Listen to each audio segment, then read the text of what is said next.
La chèvre de Monsieur Seguin, racontée par Papy et Mamie. Il était une fois un brave paysan qui n'avait vraiment pas de chance avec ses chèvres. Il les perdait toutes de la même façon. Un beau matin, elles s'en allaient dans la montagne et, là-haut, le loup les mangeait. Ni les caresses de leur maître, ni la peur du loup, rien ne les retenait.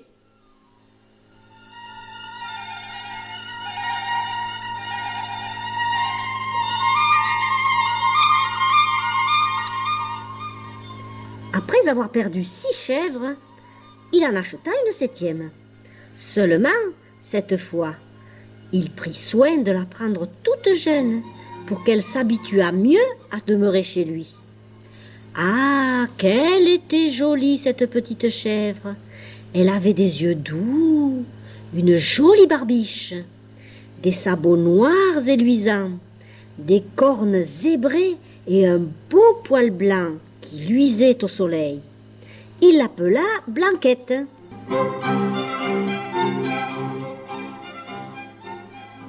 Monsieur Seguin mit sa nouvelle pensionnaire dans son plus beau pré, derrière la maison.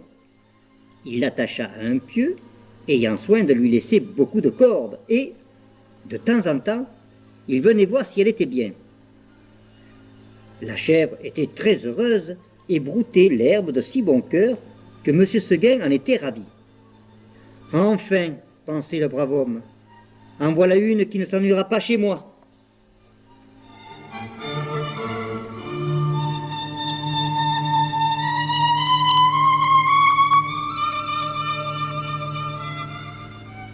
Monsieur Seguin se trompait. Sa chèvre commença à s'ennuyer. Un beau matin, elle dit en regardant la montagne: « Comme on doit être bien là-haut! Quel plaisir de gambader dans la bruyère, sans cette maudite corne qui vous écorche le cou! »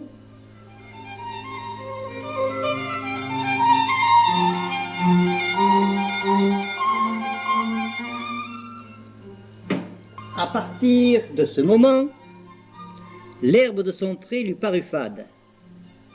L'ennui lui vint.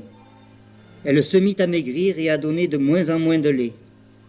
C'était pitié de l'avoir tirée tout le jour sur sa corde, la tête tournée du côté de la montagne en faisant « mais » tristement. Un matin, comme Monsieur Seguin achevait de la traire, la chèvre se tourna et lui dit: « Écoutez, Monsieur Seguin, je m'ennuie chez vous. Laissez-moi aller dans la montagne. »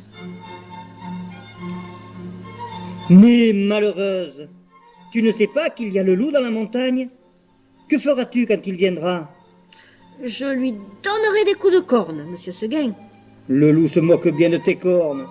Il m'a mangé des chèvres bien plus fortes que toi, qui se sont battues toute la nuit et qui ont fini par être mangées au matin. » »« Cela ne fait rien, Monsieur Seguin.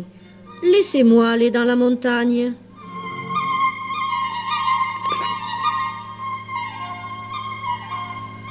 Alors, il conduisit Blanquette dans une étable toute noire, dont il ferma la porte à double tour. Mais il avait oublié la fenêtre, et à peine eut-il le dos tourné que la petite chèvre s'en alla.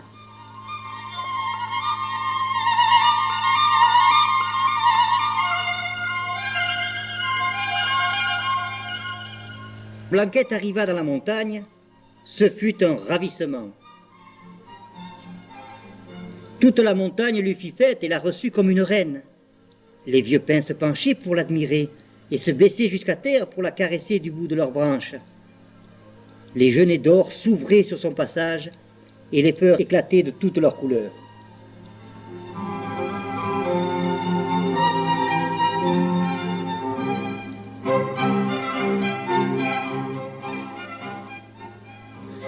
Plus de cordes, plus de pieux, plus d'étables noires.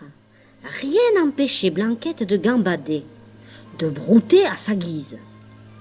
C'est qu'il y en avait de l'herbe, savoureuse, fine, dentelée, faite de 1000 plantes. La chèvre était comme saoule.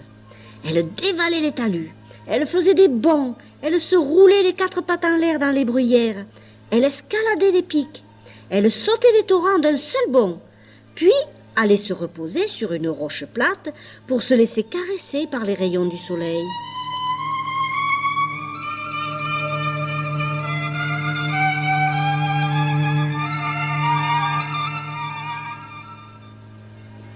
Quand vint le soir, le vent se mit à souffler et la montagne devint violette.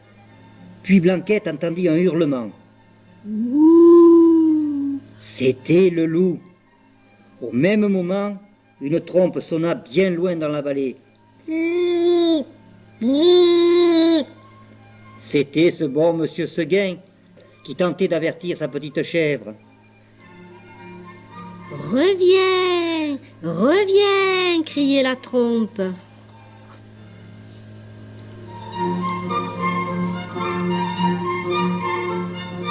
Blanquette eut envie de revenir, mais, se rappelant la corde et le pieu, elle pensa qu'elle ne pourrait plus se faire à cette vie et qu'il valait mieux rester.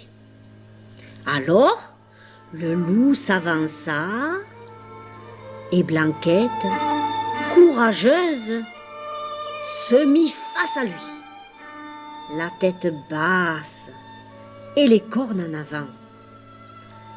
Plus de 20 fois, elle força le loup à reculer pour reprendre son souffle. Et cela dura toute la nuit. Au matin, elle s'allongea sur le sol, morte de fatigue, sa belle fourrure toute tachée de sang.